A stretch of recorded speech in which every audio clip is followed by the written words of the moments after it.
What's up, everyone? Welcome back, and Celtics are back. Preseason's not quite here yet. Of course, the regular season not too far away, but training camp and all of the wonderful, fluffy interviews that you come to expect this time of year. Everybody's in the best shape of their lives. Everyone's 0-0 and has a chance to contend and all that good stuff. Where do the Celtics realistically fall into all of this? We'll get into it. Adam Kaufman, Chris Grenham. Chris, it's great to have you back on the show. I'm not sure you and I together have ever done one of these. Evan Valenti, I know, who of course is typically with us. You've talked to him, you've come on, but I was looking, the last time you were on Celtics Beat was back sometime in February. So at that point, I mean, Evan Fortier was still with the Magic.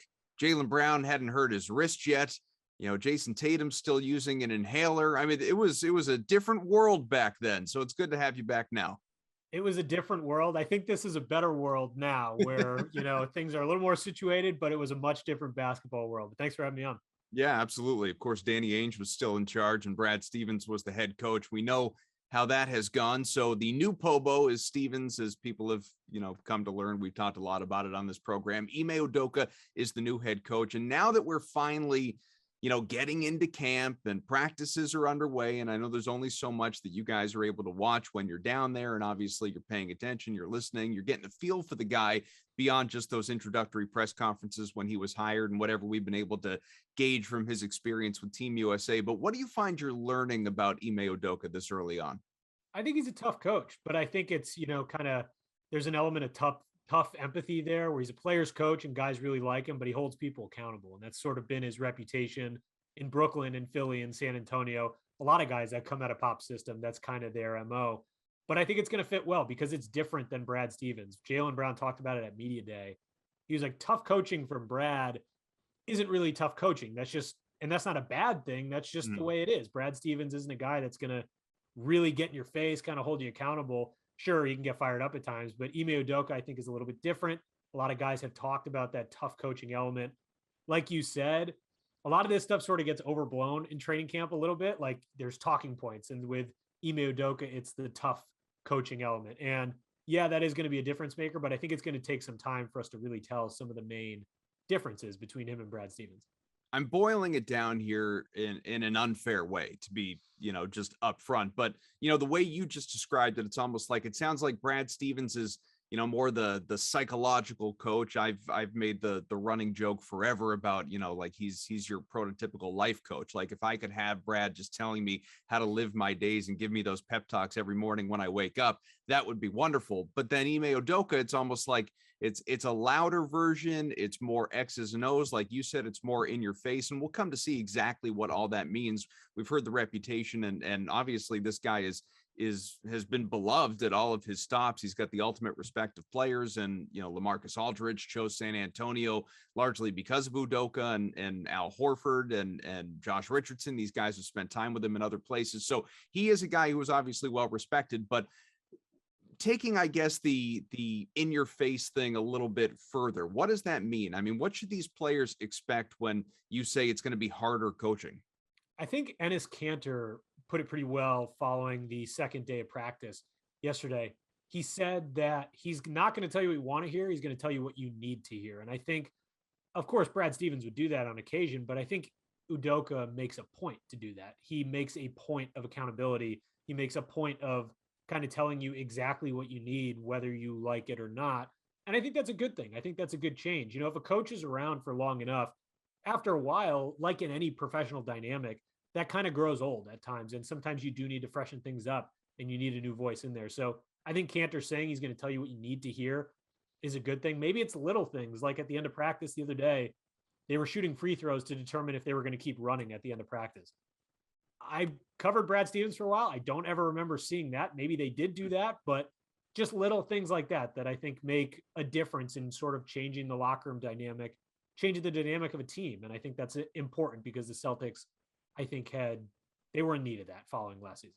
See, that's why Evan and I, every handful of shows or so, we don't work together. Just voices get stale. Shake things up. Another after a little while. Yeah, you got to mix it up. How much do you think? We spent a lot of time over the course of last year and into the offseason before the changes. I guess there wasn't much of an offseason before the changes. A lot of it happening right after that Nets series loss. But we fixated on this issue quite a bit. Maybe you have in the past as well. Just different voices in general, not just the head coach. Like this. if we had had this conversation when you were on the last time around, like I would have thought it was absolutely insane to suggest Brad Stevens would not be the head coach of this team this year. But I absolutely thought there would be changes to his bench, new voices, veteran NBA players, sort of the Walter McCarty type more so than the Evan Turner type. As we know, Udoka played in the league. Damon Stoudemire obviously is a guy that jumps out. When you're looking at just the overall changes strictly to the bench, not front office, not the team and depth and all of that, just the bench, how much of a transformation do you expect here from the Stevens regime and all of those coaches that are for the most part now gone, basically with the exception of like Joe Mazzulla, to what we have now? Yeah, I think there's certainly going to be a change. I don't think it's going to be visible immediately because I think that stuff takes time with coaching staff, and coaches have to, whether you're an assistant like David Stoudemire or Ime Udoka as a head coach, it takes a while to sort of instill your new practices on guys because guys like Marcus Smart, they have only been coached by Brad Stevens in the NBA. It's their only NBA coach. So a lot of those habits are going to be, instilled in them, and it's second nature to them. So those changes are going to take time. That being said, it's gonna make a change, and that's inevitable just because, for the most part, like you said, outside of guys like Joe Mazzulla, Evan Brads, there's a lot of new faces in there, and I think that's a good thing because the Celtics were kind of running in circles a little bit. I thought Marcus Smart's interview with Jay King from The Athletic was pretty interesting. He noted that he was pretty sure Brad Stevens was getting tired of coaching and was getting ready to leave, and the only reason he stuck around last year was for the guys. And if Marcus Smart knew that, Jaylen Brown probably knew that, Jayson Tatum probably knew that. So it certainly was a need for this team to freshen up the coaching staff quite a bit. And I think it's a good thing. And I think the dynamic is going to change in terms of being able to see that from a fan's perspective. I just think that might take a little bit of time, and that's okay.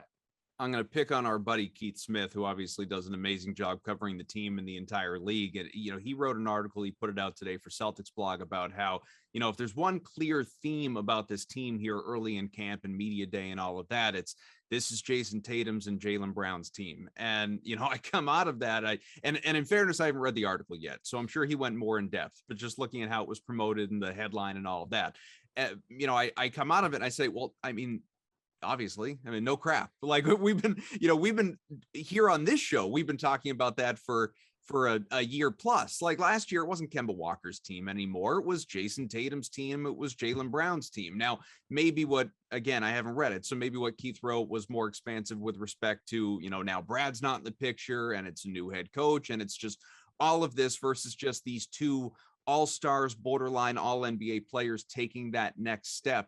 But I guess to build on that, what I wonder is, what we've heard from these guys like Jayson Tatum going back to Team USA and winning a gold medal, and Udoka being an assistant with that team. Obviously, we know, like, he's talked a lot about Udoka and he's all in. And now hearing it from Jaylen Brown, who is talked about buying in, he's got his full attention and all of that. Horford has shouted him out. Smart, having had experience with him back at FIBA a couple of years ago, has talked about Udoka's leadership. When you have, especially those first two, the quote unquote pillars of this team, going so above and beyond talking about their respect for Ime Udoka before he's coached even a single preseason game, how much does that filter down to the rest of the team? I think it certainly filters down to the rest of the team, but also if you were on, I think it's obvious that they're going to do that right early on because it's their new boss. Well, yeah, you're going to say good things about your new boss first couple of days. I think it makes sense. You'd expect them to do that, but I do think it filters down because those guys are the pillars. And whether it was the case or not in years past, they are now the two main guys. I think sometimes over the last couple of years, yeah, it was very clear that it was Tatum and Brown's team from the outside. And Kemba Walker could say that as much as he wanted, but there was always the little look over their shoulder because there's an all-star, a 9-year, 8-year vet in there who was also pretty prominent. So I think now that they are the two voices, hearing those guys voice their support and really show that they are really, really behind Ime Udoka. Like you said, Jaylen Brown was super vocal about that. I think it's important. You hear guys like Marcus Smart say it. I think it's really important, especially for some of the younger guys, but it's a good locker room dynamic, it seems like, because a lot of these vets that Brad Stevens brought in, they have some experience with Udoka. They're also bought in, but it's just a nice kind of filter or filler, I should say, to have underneath Brown and Tatum as those young pillars. one of the overarching themes, and that being the positivity for Udoka, and of course this team being that two-headed monster. But there are a lot of secondary or periphery type of elements to this club that people have been talking a lot about here early in camp. What has stood out to you most? I think Al Horford has stood out to me most. I mean, he is very fired up to be back with the Celtics. He's coming off a couple weird seasons. It didn't work out in Philadelphia after taking that contract. That was just kind of a mess across the board for that team. Then he went to Oklahoma City.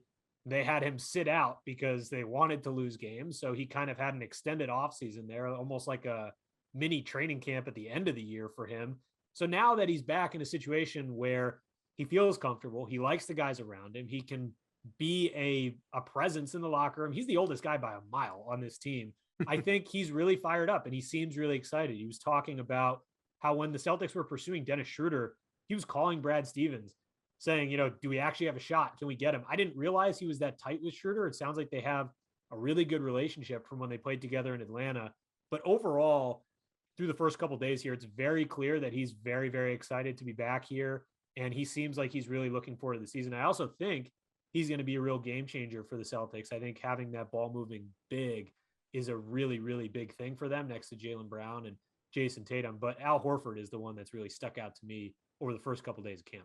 Something interesting too is, all of the talk, and you mentioned obviously Marcus Smart talking to Jay King, all of the emphasis on him being this clear number one point guard for the team. That's how he slots in. He's replacing Kemba Walker. He is going to be in that role after getting the big payday, that big contract, and is a very good playmaker. I think that if there's one thing, people who are sort of the casual fans that don't watch often, don't pay attention, the people that just like to gripe about the number of threes he takes, or not letting the shot clock run down and taking bad shots, or heat checks, or whatever it may be, totally undervalue it, or borderline don't even pay attention to the fact this guy's a very, very good playmaker. And this is an opportunity, obviously, to see that. I'm very curious to see, if or how Udoka sort of reins in his offensive approach when it comes to shooting and has him fixate more on playmaking. But on the topic of Horford, that's another thing that was said, is that this offense is going to really run through Horford as a bigger playmaker. And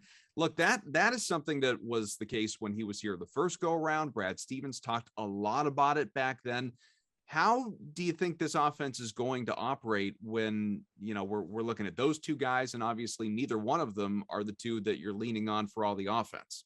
Yeah, to your points on Smart to start, I think he's going to really, really thrive in this role because he has a defined role. Yeah, he's always been one of the point guards under Brad Stevens, but he's kind of been that sixth man, quasi starter, do whatever the team needs. And I think a lot of that has led to some of the offensive antics that sometimes bother the casual fan, where he's in there with the second unit, so he wants to get his shots up and whatever. I think now that he has this more defined role that he has mentioned in the past is important to him, being a starter and having that role be clearly defined is important to him. I think naturally that's going to rein in some of his shooting and make him that playmaker, that facilitator on the floor. And I think that's really important for this team because he's a really good facilitator. Like you said, he led the team in assists last year. He's smart at finding the open guy. He makes good decisions out there when it comes to being a passer, when it comes to being that playmaker. But I think they have a lot of guys that they can run the offense through. You can operate with Smart as that primary ball handler. Having Horford at the top of the key, running the offense through him. They tried to do it a couple times late in the season with Rob Williams last year, and it actually worked on occasion. Rob Williams is a really good passer, but Al Horford is a natural playmaker as a big man, and they did it when he was here before under Stevens, and they'll certainly do it again this time. I just think that opens up a world of possibilities for the Celtics offensive dynamic because they didn't have a lot of ball movers last year outside of Smart. And of course, Jaylen Brown and Jayson Tatum, they're not particularly ball movers. They're the end game, which is what they're supposed to be. But now that you add in a guy like Al Horford, who realistically, even at his age, is still a matchup nightmare for opposing teams, it really changes the dynamic for the Celtics offense because you need guys to move the ball to ultimately get open Jayson Tatum, Jaylen Brown, and Al Horford can do that. So I think it really helps just to have the added ball movement because there was too many stagnant stretches with the offense last year where, like Ime Udoka said, you stop the first action from the Celtics and it just goes right to isolation. It's game over. That's Yeah, going to he be said much tougher to enough, do. enough of the one-on-ones. I mean, Right. we've been talking about that for years. Yeah. It's been infuriating to watch. It was whether it's been Tatum, whether it's been Brown, whether it was Kyrie Irving when he was here. It's just always been sort of a part of that offense, part of the NBA offense. It's not unique to the Celtics, obviously, and it's not good team basketball. It's not fun to watch. So it sort of fits back into, again, some of the early themes, things that the players are working on in practice, things that they've been talking about with all of you. Uh, Pace, defense, the emphasis on these two things going into a new season, and stuff that Brad Stevens always talked about as well. So like these aren't revolutionary topics by any stretch, but for whatever reason, last year in particular, obviously, defense went to hell, and it's not even like they didn't have the defensive talent. They just, whether it was lack of continuity and chemistry and man games lost and COVID and all of the different factors that went into last year, and pace, same deal. It wasn't what you expected it to be really the last couple of years. What should we be looking for this season in those two areas? Well, I think the pace is going to be up. Jaylen Brown talked about that. He said he wants to play fast. I mean, every NBA player wants to play fast in today's game just because it's the positionless style of play where you can really run. That wasn't an option for a lot of teams even 10 years ago, but now it is. So Jaylen Brown made a point to emphasize that after the second practice the other day. And I think that's probably going to be something. I think the aggression on defense is certainly going to be up quite a bit because this team has the potential to be a top 5 defensive team in the league without question. They have a lot of versatility, but they have length and speed along the perimeter. So their ball pressure is going to be much better than it was last year. Like you said, last year across the board, whether it was that lack of continuity, COVID year, whatever, it was a wacky year. There was barely any ball pressure for various stretches. And that was a problem. This year, because of that defensive versatility, the length and speed on the perimeter is really going to cause headaches for teams. So I think that's going to be the main like eye-opening thing early on is that ball pressure is going to be really, really, pretty high compared to last year. Tatum last year, Chris, of course, 26, almost 27 points per game, an all-star, should have been all NBA. He was snubbed there, lost out on a lot of cash in the process. One of the things is just music to my damn ears that he has been talking about here early on. And I've been like, look back on my Twitter, how many times I've been harping or advocating for this. Him talking about wanting to go downhill more, go to the free throw line more, get more opportunities. Last year, 5.3 trips to the line per game. And of course, that's singular free throws. It's not, he's getting there for 5 times and he's taken 10 per. He's taken 5.3 attempts per game last year, and a very good free throw shooter, by the way. If we can just get him there 7, 8 times per game, it's very reasonable. It's very possible, makes him close to, if not at, a 30-point per game guy as well. I just think it's incredibly realistic. It's been the part of his game that has been, I don't want to say missing necessarily, but it has been inconsistent. It's come in those, handful of game stretches, and then it disappears for a little while. It brings the average down. What are the chances that this goes beyond just being talk and we see Jayson Tatum getting to the line 7, 8 times per game this year? I think there's a really good chance of it. I mean, you saw the pictures of him bulking up over the offseason. Again, that's classic offseason content, but he is bigger. And I think they made a point, him and Drew Hanlon, to work on that this offseason. I think a fan a couple weeks ago tweeted at Drew Hanlon and asked him, what was the point of emphasis this offseason with Tatum? And he said, getting downhill.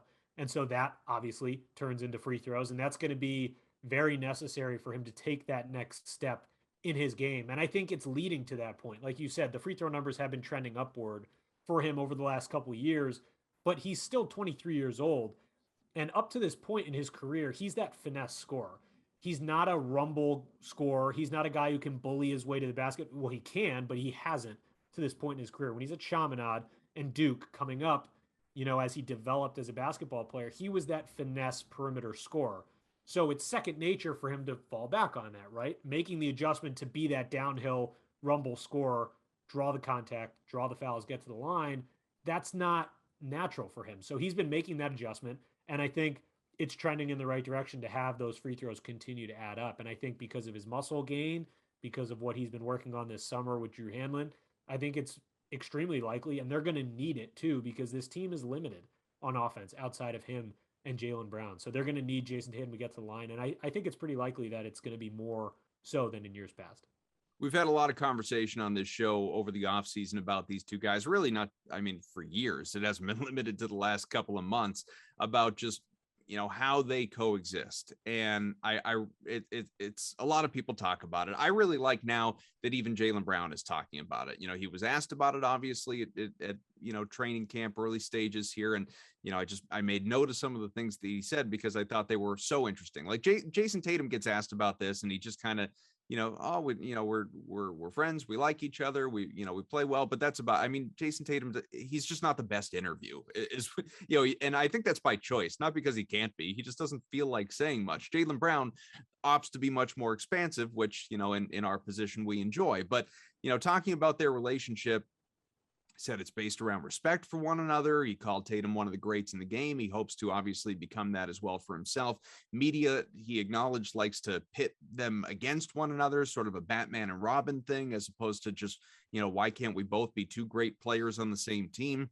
They root for one another. They can absolutely coexist. They trust one another. There's a total buy-in. They're just two guys who can hoop. He hopes they can be the best version of themselves, on and on and on. How much do you like hearing this? It's again, it's common sense to know it. I think in a lot of different ways. Like we don't have to be driving Brown out of town hoping to get Karl Anthony Towns here or whatever it may, that type of offseason hot takey kind of discussion that ends up happening. How much do you like hearing him acknowledge the look, we're good here, guys? Yeah, hearing him acknowledge it's reassuring. I mean, I think for people who follow the team closely, who are around the team a decent amount, it's obvious that they coexist. You're right. Jayson Tatum, like Bill Belichick would love Jayson Tatum. He just doesn't really say much about anything. So you're not really going to get a whole lot out of him. So it was good to hear some of the things from Jaylen Brown yesterday. I mean, I think it's a normal professional dynamic. You have people, I'm sure, at work who you're friends with. You respect them. You get along with them. You're cool with them, but you don't hang out every day. And that's okay. You can still coexist at work and be very good counterparts. Like, I think that's okay.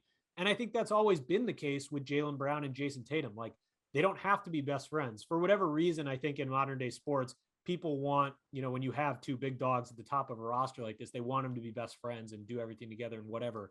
That's just not the case. And that's okay because they are friends and they do coexist together. And Jaylen Brown's right. They're two guys who are good at ball and they can hoop, and two guys who can hoop can coexist. So I think that's okay. I think it's a very normal professional dynamic. It's not like they don't like each other. So I think everything, based around the respectful nature of their relationship that Jaylen Brown said yesterday was spot on. It was important. And I think it hopefully will shoot down some of, the sports radio dynamics that jump up that say, hey, these two guys, they can't coexist and whatever, because people do throw those narratives out there. But hopefully Jaylen Brown's, thoughtful answer yesterday will kind of shoot some of those down heading into the season.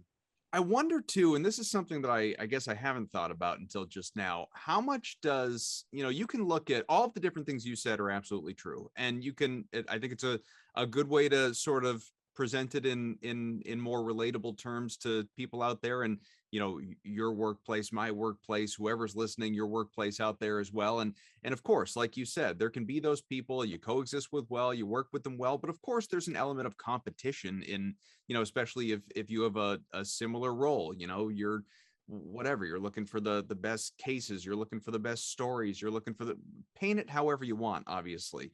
But this is the first time where now they've both got the contract.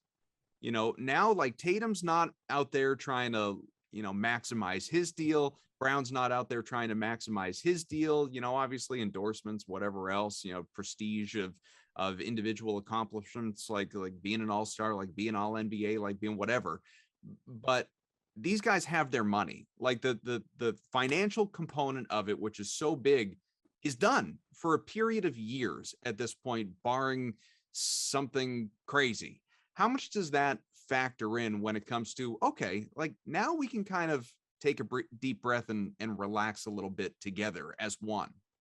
I think it certainly plays a factor because whether they say it or not, if they're approaching a contract year or something like that, guys are going to try to get their touches. They got to raise that value. And I think that's natural. So I think maybe at times where it seemed like maybe Jaylen or Jayson pre-extension they wanted a couple more touches. They were unhappy when they didn't get their touches. Maybe that did pop up at times. I think it's much less likely to do so now, where they can just focus on, the team. And I think they're, for the most part, the two of them are pretty good at doing that regardless. Even leading up to the contracts with both of them, they were pretty good. And there wasn't too many selfish tendencies. It's just kind of people see the isolation style sometimes and they go toward the selfish angle. That's just the way they play. It's not really a selfish thing. But I do think that having their contracts settled and everything, it does take some of those external elements out of it, which is important. And I think it makes it easier. And there's always going to be the healthy intra-squad competition. And I think that's natural because they're two guys who are similar size, play the wing. And I think that's a great thing. Casual fans on the outside might look in and say they're the same player. They can't play together. But in the modern game, it's actually advantageous to have them together. But I agree with you. I do think taking the contract stuff out of the picture does kind of eliminate some of those, external threats, if you will. Let's take one last break to tell you, of course, if you're watching the video, you can see it. This show is brought to you in part by Legends Brand. That's what this sweatshirt is that I'm wearing. It is it is almost beyond comprehension how comfortable this sweatshirt is. This is not even one of the talking points. I'm just telling you this. I slid this thing on. I'm just feeling loose, feeling fit. I'm feeling good. You might even think I work out because it's sleek. It's form-fitting. I don't. It's a compliment to the sweatshirt. It'll make you look like you're in shape. It's the best. The Legends brand. It's an athlete-owned apparel brand that is popping up seemingly everywhere these days, including, of course, many pro locker rooms and on some of today's top athletes. We're talking Steve Nash, Matt Barnes, Baker Mayfield, NFL legend, local hero, Willie McGinnis. I realize not all these guys are still playing, but they are all involved with Legends brand. Evan Valenti, I guarantee he is wearing his sweatshirt right now. Even though he's not part of this show, he wears the thing every single day. He gets up in the morning, he takes his dog out for a walk in the sweatshirt, he gets back into bed in the sweatshirt, he goes to work in the sweatshirt. What I'm saying, Legends, is we need more sweatshirts because Evan just can't wash the shirt as frequently as he has been. I'm concerned about him. He doesn't do anything else. It's constant. Wash the Legend shirt, put it on, wash it again, put it back on. We're going to need more swag. Send it out. We love you. And I hope that is apparently and abundantly clear. So visit legends.com today. See why athletes everywhere are swapping out their big box brands for Legends apparel. Use our promo code. It is BEAT20, BEAT 20, the numbers. That is, again, BEAT20. Save 20% on your first order. Again, that is legends.com. Promo code BEAT20. Offer ends October 10th, which is rapidly approaching. Chris, we got to get you in the Legends family. I would love to. Give me a sweatshirt. I'm in. You see, this is what I'm talking about. More and more people talking you up, Legends. Let's get in. All right, we've been talking a lot of Celtics stuff, and I feel like we can't conclude this show without talking about what is, I don't know, do I even call it the elephant in the room? I'm not sure that's accurate because everyone's talking about this, and that is, of course, the vaccination issue in the NBA. Now, 90+% of players at this point in time are vaccinated across the league. Not everyone for every single team. I don't know how many teams are 100%. Not many, probably. The Celtics are not 100%. Josh Richardson is not vaccinated. I don't know if anyone else on the team is publicly unvaccinated at this point. Now, this is, I'm not going to use this platform to get on a soapbox and say, like, you need to go out and get your vaccine. I mean, I'm pro-vaccination with regard to this COVID shot. I do believe if you are unvaccinated, you should be vaccinated, but that's not the point of us talking about this right here. My sort of one of the things just keeps rattling around my head, Chris, is that the NBA, to its credit, is trying to make this more and more difficult for players who are unvaccinated after mandating that, coaches and staffers across the league and that basically everybody involved in the NBA be vaccinated, a mandated vaccination. But it can't do that with the players because the players have their union. It's a very strong union. The union rejects that, and not everybody is buying in. However, what the league is doing is saying if you miss games because you are unvaccinated, you get COVID or whatever it is, you can't play in New York, you can't play in the Bay Area against Golden State, you're unvaccinated, causes you to miss games due to market mandates or sickness or whatever it may be, you're not going to get paid. And so I guess just anyone, whether it's Kyrie Irving, and this is not me attacking Kyrie or anybody else, because I've done plenty of that on this show, I know, but anybody else out there who is either opted to not get vaccinated or is playing the game, which is what, I guess I refer to it as the game of, well, it's a personal issue, I'm not going to tell you. I think that's stupid. If you're not going to get vaccinated, you're not going to get vaccinated, and that's your call. I don't agree with it, but it's your call. To say it's a personal issue, I'm not telling, that's just dumb, because we're going to know soon. We're going to know soon whether you're vaccinated or not based on what games you are allowed to play in. If all of a sudden you're not playing in New York and you're not playing in Golden State and you're not hurt, we're going to know you're not vaccinated. All right. So you may as well just put it out there. If you're going to wear it as this badge of honor that you don't believe in it, you're not going to get vaccinated. Just say it. Just say it. Just offer your stance and say you got to do your research and whatever it is and move on. I just think that it's really interesting the way the NBA is continuing in its own way to try and crack down. I feel like a lot more of these players are going to, for lack of a better word, Chris, cave, because they don't want to lose all that money. Stephen A. Smith, Sage Steele, from ESPN, very prominent personalities over at that network who have been vocal about not wanting the vaccine, but they said, you know what, I got it because I wanted to go to work and I couldn't go to work if I didn't get the vaccine. So that's where it's at. I feel like that is the direction ultimately the NBA is trying to force the players' hand. And I do think we're going to get there. Yeah, I think you're right. They are certainly making it as difficult as possible for these guys who are holding out. And it's extra difficult for the guys in those markets, in the Bay Area, in New York City, like Kyrie Irving, like Wiggins. But it's also elements of they have to get to practice far earlier because they have to do testing. They have to have a locker very far away from their vaccinated teammates. They can't go out with their vaccinated teammates. They're basically on lockdown when they're on the road, similar to what they were last year. And the players talked about it again and again, how much that sucked. They're like, it's terrible. So they're going to make it very, very difficult. You're right. We're going to find out with a lot of these guys quite quickly what their vaccination status is, just because they're going to play or not. I'm not quite clear on the visiting player, regulations in terms of, is Josh Richardson going to be able to play in opening night? I think it sounds like visiting players might not have to abide by those same rules. I'm not quite sure. I'm sure there'll be some clarity as we go through the next month here, but I think they are making it really tough on some of these players. And I do think there's going to be plenty that, for lack of a better term, cave, because look at Kyrie Irving.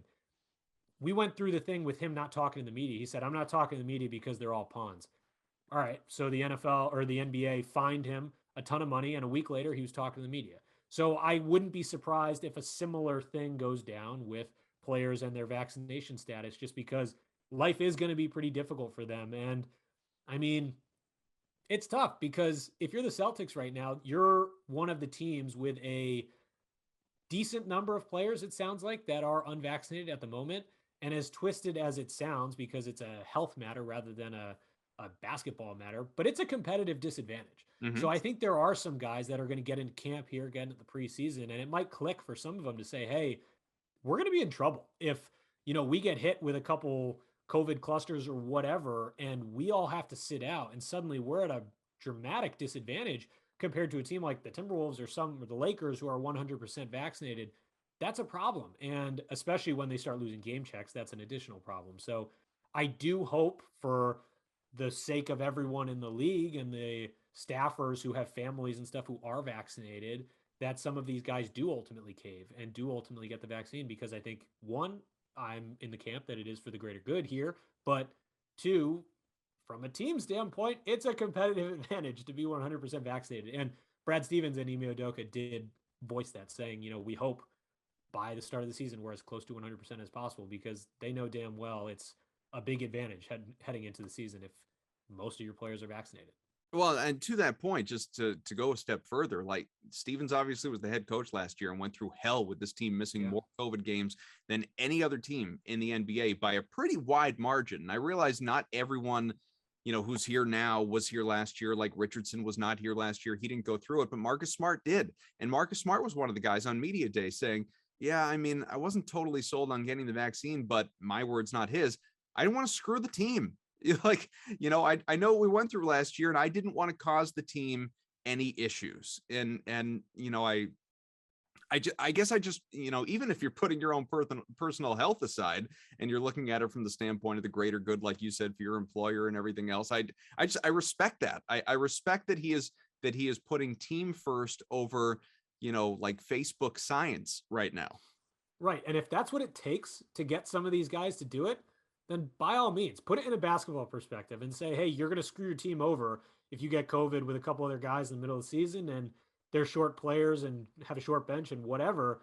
If that's what it takes, then that's what it takes in my mind. I know it, again, this is a matter of public health. It's not a matter of basketball, but if that's the difference maker, then that's what it is. Because right now it's the Celtics are objectively at a disadvantage to other teams right now. And I think Brad Stevens and Ime Udoka kind of danced around it at media day when they were asked about it, but you can read through what they were saying to say, yeah, this could be trouble for us at some point. And they're a little bit handcuffed because of the CBA, right? Because the CBA at this point and those negotiations have kind of given players the right to decide.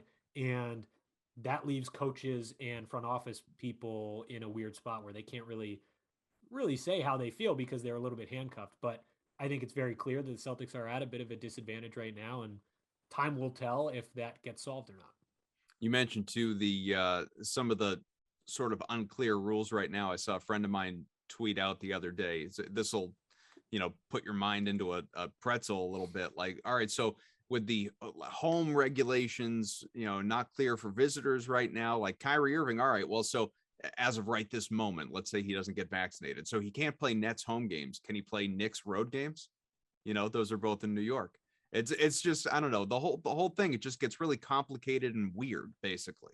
I had not thought about that. That really did put my mind in a pretzel. I guess it all comes down to, yeah, I have no idea. I had not thought about that. That's very interesting.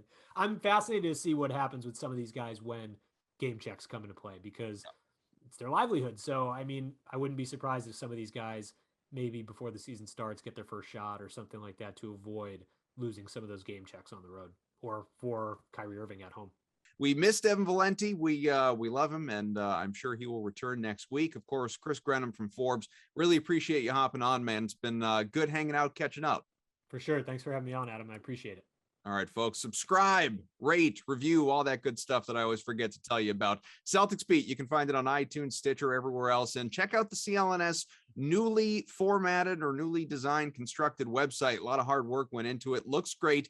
Check it out. You can see the podcast, the videos, our CLNS YouTube page, even personality profiles and things along those lines. So we'll talk to you again next week. Preseason games right around the corner. For Chris, I'm Adam. We'll talk to you again soon.